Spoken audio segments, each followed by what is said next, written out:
अस्सलाम वालेकुम नाजरीन मैं हाँ शफकत बघेला ते तुसी वेखते पियो मेरा यूट्यूब चैनल SB इंटरटेनमेंट। नाजरीन अज तुहानू असी ज़िला पाकपतन दे थाना चकबेदी दे एक नवाही इलाका सिकंदर चौक की सैर करवावांगे और इस दे बारे दसांगे कि इसनू सिकंदर चौक क्यों आख्या जाता है। नाजरीन इस सिकंदर चौक की कहानी एक दर्द भरी कहानी भी है, लेकिन तुहानू असी इस दे बारे प्रोग्राम दे विच अगे जाके दसांगे कि वो दर्द भरी कहानी की है ते इनू सिकंदर चौक क्यों आख्या जाता है। तुसी साडे नाल रहना है ते असी तुहानू अज सिकंदर चौक की सैर भी करवावांगे ते सिकंदर चौक दे बारे दसांगे।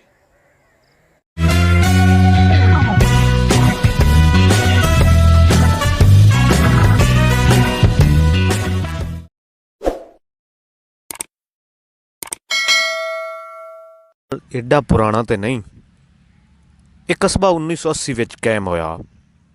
सब तो पहले इत्थे किसी कुम्हार की दुकान हुंदी सी, लेकिन आहिस्ता आहिस्ता सिकंदर चौक तरक्की करता गया। हुण तो इत्थे रौनकां लगियां होईयां ने, बैंक की सहूलत भी मौजूद है, डाकखाने की सहूलत भी मौजूद है ते प्रैस क्लब भी इत्थे है।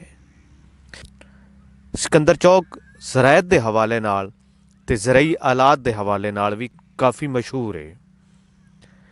इत्थों के लोग जिमीदारा करते हैं। इत्थे जिनस की खरीदो फरोख्त भी की जाती है। इत्थे मुख्तलिफ जिनसां दीयां आड़तां भी मौजूद ने, जिस वजह तो इत्थे प्राइवेट ते सरकारी बैंक भी मौजूद ने। रोज़मर्रा की जरूरत दीयां शैवां इत्थों आसानी नाल लभ जांदियां ने।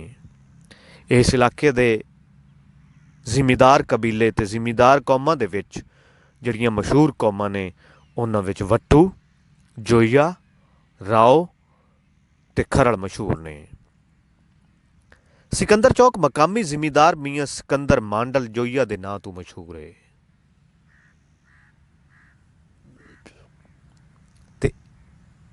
ते इस दी दुख ते दर्द भरी कहानी कुछ इंज दी है। मियाँ सिकंदर मांडल जोईया हिंदुस्तान तो हिजरत करके पाकिस्तान आए। मियाँ सिकंदर मांडल जोईया दे कुछ वड्डे जिन्हां विच ताए मामे जदों हुड़ दुड़ पई, लोटी पई ते हर किसी नूं अपनी पई, अफरा तफरी पई ते ओह उत्थे ही रह गए। मियाँ सिकंदर मांडल जोईया दा ही कहना सी कि ओह उत्थे शहीद हो गए सी।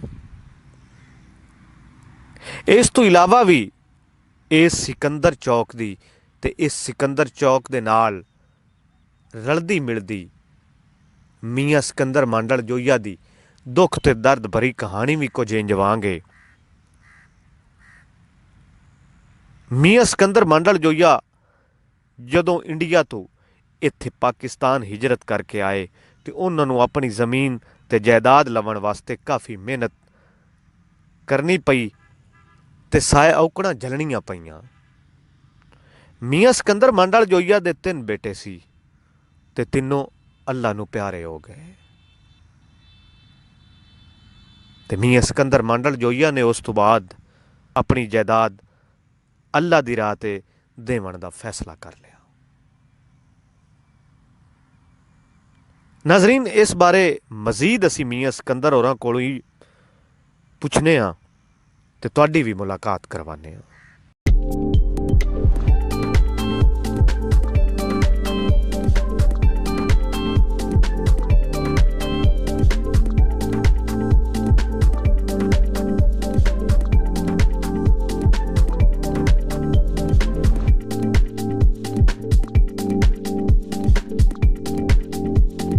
जी तो नाजरीन हुण तुसी सिकंदर चौक की सैर तो कर लीए, लेकिन हुण तुहानू असी इस दे बारे दसांगे कि इनू सिकंदर चौक क्यों आख्या जाता है। ये हकीकत हुण असी तुहानू दसांगे ते तुहानू असी उस शख्सियत नाल मिलवावांगे जिंदे नां तो यह सिकंदर चौक मनसूब है। आओ नाजरीन तुसी मेरे नाल चलो, तुहानू असी अज उस शख्सियत नाल भी मिलवावांगे।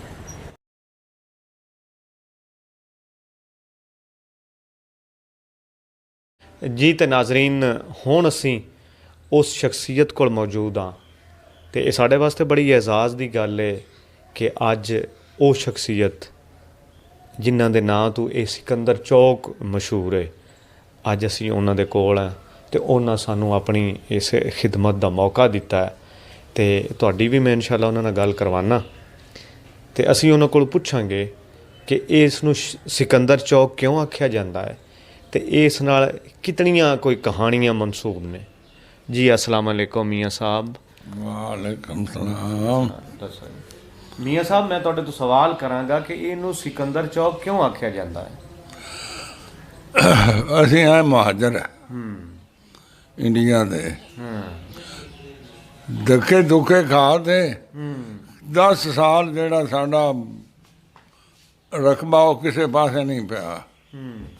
ਗੁਰਬਤਾਂ ਵੇਖੀਆਂ, ਸਾਰਾ ਕੁਝ ਕੀਤਾ। ਅੱਲਾਹ ਤਾਲਾ ਨੇ ਸਾਨੂੰ ਮੌਕਾ ਦਿੱਤਾ, ਅਸੀਂ ਇੱਥੇ ਆਏ। ਕਈ ਲੋਕ ਸਾਡੇ ਕੋਲ ਆਏ, ਸਾਨੂੰ ਕੁਝ ਜਗ੍ਹਾ ਦਿਓ। ਮੈਂ ਆਖਿਆ ਅਸੀਂ ਤਾਂ ਹੁਣ ਅੱਲਾਹ ਵਾਸਤੇ ਹੀ ਦੇਵਣ ਨੂੰ ਤਿਆਰ ਹੈ, ਜਿਸ ਸਾਰੀ ਉਮਰ ਧੱਕੇ ਖਾਧੇ ਨੇ ਅਤੇ ਅੱਲਾਹ ਤਾਲਾ ਨੇ ਸਾਨੂੰ ਹੁਣ ਰਕਬੇ ਦਿੱਤੇ ਨੇ, ਅਸੀਂ ਉਹਦੇ ਮਾਲਕ ਬਣ ਗਏ। ਉਹਨੂੰ 2 ਏਕੜ ਜ਼ਮੀਨ ਦਿੱਤੀ, ਜਿੰਦਾ ਪੈਸਾ ਨਹੀਂ ਲਿਆ। ਜੇ ਸਿਕੰਦਰ ਚੌਕ ਬਣ ਗਿਆ, ਅੱਜ ਵੀ ਗਵਾਹ ਹੈ ਤਾਰੀਖ। ਚੌਧਰੀ ਤਾਹਿਰ ਵਹੀਦ ਜੱਟ ਹੈ, ਉਹ ਪੁਲਿਸ ਜਿਹੜੇ ਪੁਲਿਸ 'ਚ। ਮੇਰੇ ਬੇਟੇ ਆਏ 3, ਉਹ ਤਿੰਨੇ ਫੌਤ ਹੋ ਗਏ। ਮੈਂ ਸਮਝਾ ਦੁਨੀਆ ਕਿਸੇ ਦੀ ਵੀ ਨਹੀਂ ਹੈ, ਜੇ ਅਗਰ ਨਾ ਰਹਿ ਜਾਵੇ ਤਾਂ ਇਹਦੇ ਨਾਲ ਉਹ ਬਿਹਤਰ ਹੈ ਜਿਹੜਾ ਅੱਲਾਹ ਤਾਲਾ ਨਾਂ ਨੂੰ ਜ਼ਿੰਦਾ ਰੱਖੇ। ਉਹਨੇ ਆ ਕੇ 2 ਏਕੜ ਸਾਥੋਂ ਜ਼ਮੀਨ ਮੰਗ ਲਈ, ਮੈਂ ਉਹਨੂੰ ਵੀ ਦਿੱਤੀ ਗਏ ਜ਼ਮਾਨੇ 'ਚ, ਜਿੱਥੇ ਹੁਣ ਕਰੋੜ ਰੁਪਈਆ ਹੈ ਨਾ ਮਰਲੇ ਦਾ ਵੀ, ਅਤੇ ਉਹ ਵੀ ਅਸੀਂ ਉਹਨੂੰ ਦਿੱਤੀ ਹੈ।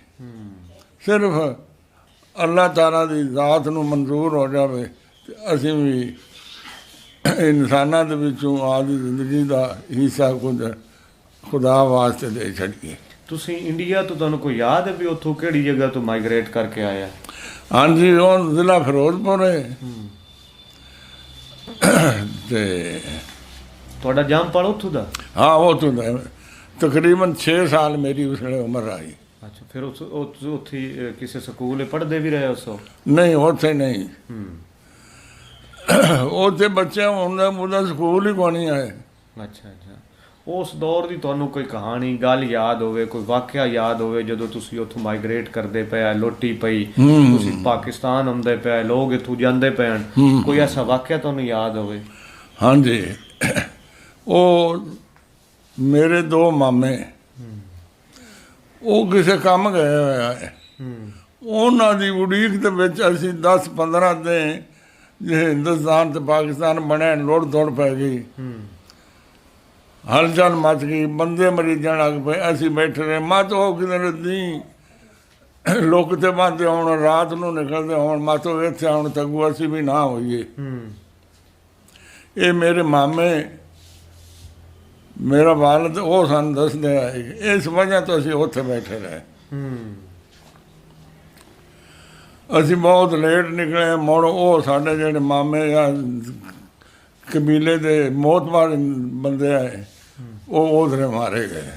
ਅੱਛਾ, ਉੱਥੇ ਸ਼ਹੀਦ ਹੋ ਗਏ? ਸ਼ਹੀਦ ਹੋ ਗਏ। ਤੇ ਤੁਸੀਂ ਉੱਥੋਂ ਜਦੋਂ ਆਏ ਪਾਕਿਸਤਾਨ, ਕਿਤਨੇ ਕੁ ਲੋਕ ਆਏ? ਤੁਸੀਂ ਕਿਤਨੇ ਘਰ ਆਏ ਜਿਹੜੇ ਤੁਹਾਡੇ ਫੈਮਿਲੀ ਦੇ ਨੇ, ਤੁਹਾਡੇ ਕਬੀਲੇ ਦੇ ਕਿਤਨੇ ਘਰ ਆ? ਤੇ ਹੁਣ ਵੀ ਉੱਥੇ ਤੁਹਾਡੀਆਂ ਉਹ ਇਮਾਰਤਾਂ ਕੋ ਮੌਜੂਦ ਨੇ? ਕਿਸੇ ਨਾਲ ਉੱਥੇ ਰਾਬਤਾ ਹੁੰਦਾ ਹੋਵੇ? ਨਹੀਂ, ਨਾ ਹੋਇਆ। ਤਕਰੀਬਨ ਸਾਡਾ ਦਾਦੇ ਆਏ 7 ਭਰਾ, ਉਹਨਾਂ ਦੀ ਸਾਰੀ ਔਲਾਦ ਖੈਰੀ ਸਲਾਮਤੀ ਆਪਣੇ। 2 ਮੇਰੇ ਜਿਹੜੇ ਮਾਮੇ ਆਏ ਉਹ ਉੱਥੇ ਸ਼ਹੀਦ ਹੋਏ ਨੇ। ਤੁਹਾਡੀ ਉੱਥੇ ਜ਼ਮੀਨ ਆਈ? ਹਾਂਜੀ, ਫਿਰੋਜ਼ਪੁਰ। ਉਸ ਦੇ ਬਦਲੇ ਤੁਹਾਨੂੰ ਇੱਥੇ ਲੱਭੀ ਜਾਂ ਨਾ? ਅੱਧੀ ਕੁ ਲੱਭੀ ਹੈ ਤੇ ਅੱਧੀ ਕੁ ਨਹੀਂ ਲੱਭੀ। ਵੜ ਕੇ ਆ ਦਿਨ ਮੈਂ ਤਾਂ ਉਸ ਬਾਲ 5-6 ਸਾਲ ਦਾ ਬੱਚਾ ਹੈ ਹੁਣ, ਇਹਨੂੰ ਕੀ ਪਤਾ ਹੈ। ਬਸ ਚਲੋ ਜੀ, ਬਹੁਤ ਮਿਹਰਬਾਨੀ, ਬਹੁਤ ਸ਼ੁਕਰੀਆ ਮੀਆਂ ਸਾਹਿਬ, ਤੁਸੀਂ ਸਾਨੂੰ ਟਾਈਮ ਦਿੱਤਾ। ਇਹ ਸਨ ਮੀਆਂ ਸਿਕੰਦਰ ਮੰਡਲ ਜੋਈਆ, ਜਿਹੜੇ ਇੰਡੀਆ ਤੋਂ ਹਿਜਰਤ ਕਰਕੇ ਆਏ। ਤੇ ਨਾਜ਼ਰੀਨ ਤੁਸੀਂ ਉਹਨਾਂ ਦਾ ਜਜ਼ਬਾ ਵੇਖਣਾ ਹੈ ਕਿ ਉਹ ਦਿਲ ਵਿੱਚ ਇਨਸਾਨੀਅਤ ਵਾਸਤੇ ਕਿਤਨਾ ਜਜ਼ਬਾ, ਹਮਦਰਦੀ, ਦਰਦ ਰੱਖਦੇ ਨੇ ਕਿ ਉਹਨਾਂ ਆਪਣੀ ਜ਼ਮੀਨ ਇਸ ਆਵਾਮ ਵਾਸਤੇ ਵਕਫ ਕਰ ਦਿੱਤੀ ਤੇ ਇੱਥੇ ਫ੍ਰੀ ਵਿੱਚ ਉਹਨਾਂ 2 ਏਕੜ ਜ਼ਮੀਨ ਦਿੱਤੀ ਹੈ।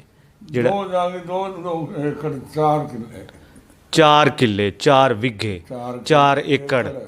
ਜਿਹੜੀ ਉਹ ਜ਼ਮੀਨ ਉਹਨਾਂ ਇੱਥੇ ਲੋਕਾਂ ਨੂੰ ਦਿੱਤੀ, ਉਸੇ ਫ੍ਰੀ ਜ਼ਮੀਨ ਉਹਨਾਂ ਦਿੱਤੀ ਕਿ ਲੋਕ ਇੱਥੇ ਘਰ ਆਬਾਦ ਕਰ ਲਵਣ।